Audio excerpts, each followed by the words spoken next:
The story starts in hell on the top floor. To be exact, a demon comes running. This is terrible, my lord. The prototype has been stolen. In the background, a demon surrounded by chains with a peculiar appearance. He asks who did it.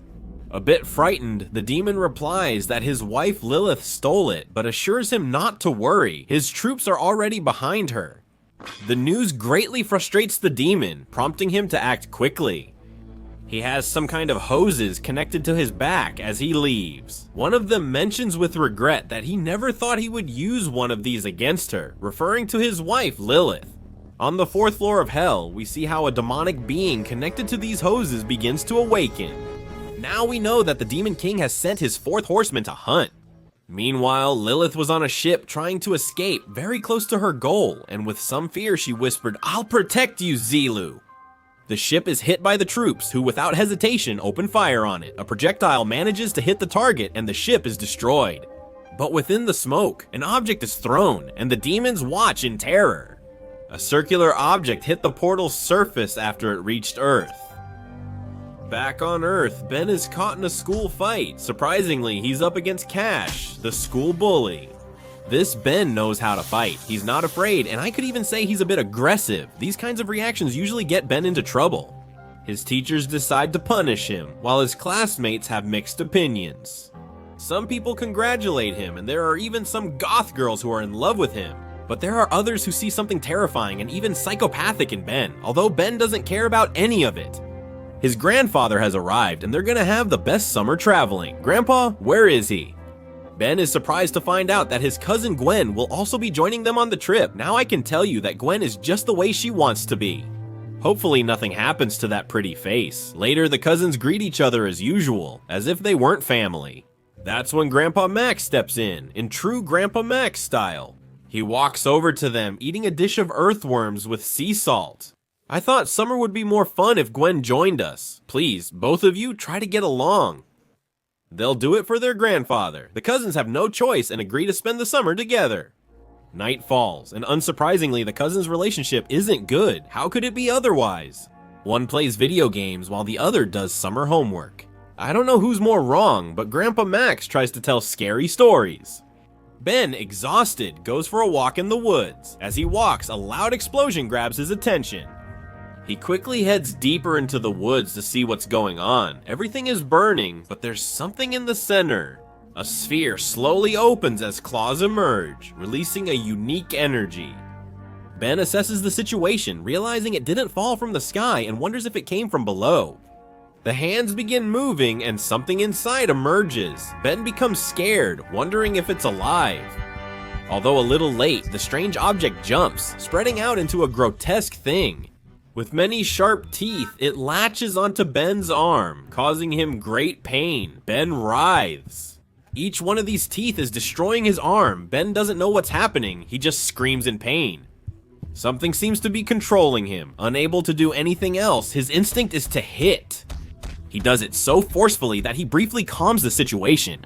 A surge of energy erupts. Ben feels no pain. Terrified, he stares at his hand, unsure what's happening. He simply wonders if that thing ate his hand. What are you? Ben tries to calm himself and first thinks to remove the thing from his arm. In the forest, the first thing he finds is a small stick that quickly breaks and even seems to burn. Ben starts to feel a bit desperate and begins to touch everything he can around this device. Something opens, revealing a strange symbol. With few options, he just hopes it doesn't eat him again. If you're afraid to die, don't be born. Boom.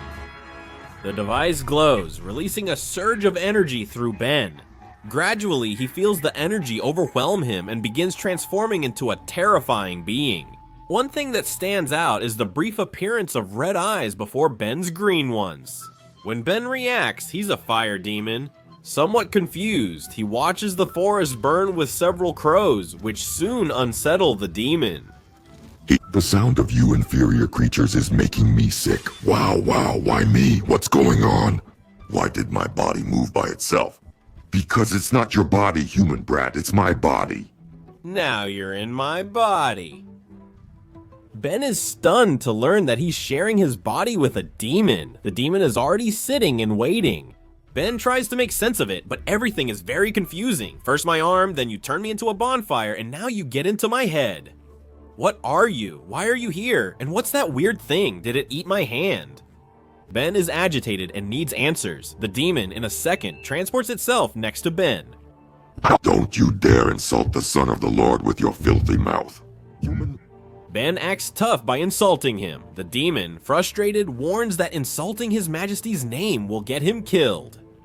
Ben ignores his comment, insults him again, and demands to know how to remove the black mass from his arm. I warned you! Ben hears footsteps from afar. Where were you, nerd? No, not now. The fire demon quickly focuses on his cousin, Wen. Seeing him, she panics and logically runs away. Ben tries to use the situation to get help, claiming it's his cousin, which Gwen clearly doubts. Ben feels something strange and tells her he can't control his body. The demon will soon take over again. With his last breaths, he tells her to call Grandpa. Too late, the demon has taken control. He starts to focus all his energy in his hand. Gwen is paralyzed. Ben tries to regain control, but it's too late. The attack is being directed at his cousin. Some chains manage to prevent disaster at the last second. Grandpa Max has arrived. He's a bit terrified since his granddaughter was about to be destroyed by a demon. Gwen cries inconsolably after part of the attack hits her face. Grandpa Max apologizes. I'm sorry, honey. I got here too late. Put this on your eye and stay here. I'll be back soon. Ben regains control, apologizes to Gwen, and explains he couldn't control his body, which moved on its own. Grandpa Max interrupts him, silencing the demon. I don't know what you did to my grandson or why you attacked my granddaughter, but if you dare take one more step, I'll make you wish you could go back to hell. Grandpa Max, eyes wild, is about to take out this demon. This is how this chapter ends. There are still more chapters, which due to time will be saved for a second part next Saturday. If this video gets enough love, I'll upload it Friday. The story is great and I can't wait to finish it. I'll keep working on the grand finale as usual. Thank you for reaching this part of the video and for your kind comments, which I reply to whenever I can. With the company of these amazing people, I say goodbye. Remember that I am Frio, and with me, it will be until next time. Goodbye.